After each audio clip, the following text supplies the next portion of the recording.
Lumpy cash flow showed up in the early days of the business? In a professional services, it's not uncommon, and it shows up to do all this work and then get paid, and then you do all this work and get paid, and then do all this work and get paid. And so it was lumpy cash flow. So one of the things that we worked on early was how do we get paid a little bit more consistently, so that we can, try and even that out. And your business went from startup to solid 7 figures. Then you got wages you got to pay, but you got to pay wages for most people every 2 weeks. And rent as well. We had 2 offices, so we were spending a good almost 5 figures in rent every single month, and we got all the other stuff. What are some of the tools that have helped you, or the systems that you put into place to help you even out the cash flow and reduce the stress? I think the big one was implementing profit first and using the cash flow buckets that we teach, the similar system really does work to even out the cash flow, because it means that from every dollar that we earn, money goes away to pay tax. Money goes away, most importantly, to pay me for the work that I do and pay me a profit at the end of the day as well.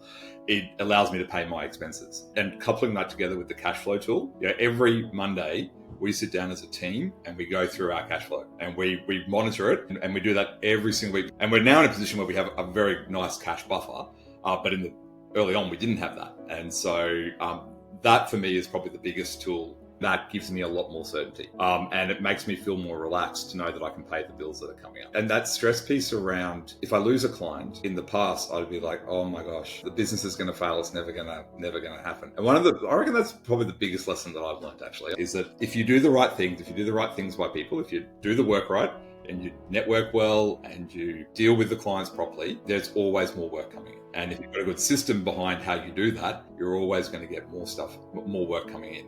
And it's okay if you lose someone. You obviously don't want to, but if you're going to lose them, then know that there's someone else around the corner. Yeah. And that has been something that has taken a lot of stress out of my brain. Who would you recommend Abundance Global to, and why? I think any business owner who's willing to grow. So, if you're not willing to grow and take feedback and to learn, then Abundance Global isn't for you. But if you are, then it's definitely for you.